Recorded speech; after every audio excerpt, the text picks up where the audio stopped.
দরজা বন্ধ করে আমি পাপ করি, পৃথিবীর কেউ দেখে না, দেখে কে?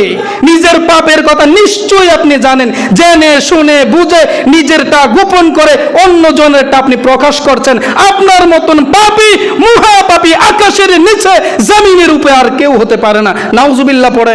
এই চোখ দিয়ে দেখা যে ব্যক্তি বিচার করতে যায়, ওই যে সোরা ব্যক্তির, ওই যে জেনাখোরের বিচার করতে যায়, যে ব্যক্তি বিচার করতে যায় সেই ব্যক্তি আরো ওই ব্যক্তির পাপীর চাইতে আরো মহা বড় পাপী আছে না? নাই নাই।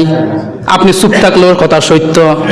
আপনি কি মনে করছেন আমি 2 ঘন্টা পরে লাইভে আইসা কম আমি ভুল করছি, মাফ করছি, জীবন চলে যাবে কোনোদিন এই ওয়াজ আমি পাল্টাবো না?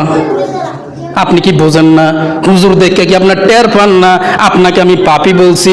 আপনি বিচার করতে যান, কথা সত্য, কিন্তু যার বিচার করতে গেছেন ওই ব্যক্তির চাইতে 10 গুণ পাপী হলেন আপনি। কিন্তু আপনি তাকে লজ্জিত করছেন, তাকে আপনি শরম দিছেন, আপনি বাহাদুর সাজছেন। আপনি জানেন না আল্লাহ তাআলার কাছে মহা ঘৃণ্যের পাত্র হলেন আপনার মতন বিচারপতি। নাউজুবিল্লাহ পড়েন। আপনারা কি স্বীকার করেন এই কথা?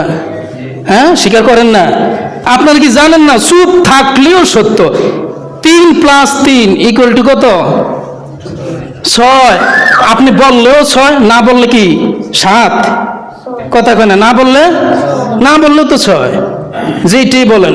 সুতরাং এই আজকের আলোচনা থেকে আপনার শিক্ষা নিতে হবে, অন্যজনের পাপ প্রকাশ করবেন না গোপন রাখবেন?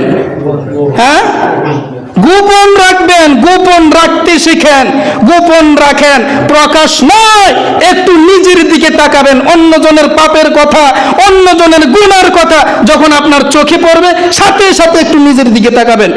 আমার দিকে আমি একটু তাকাই, আমার দিকে তাকাই।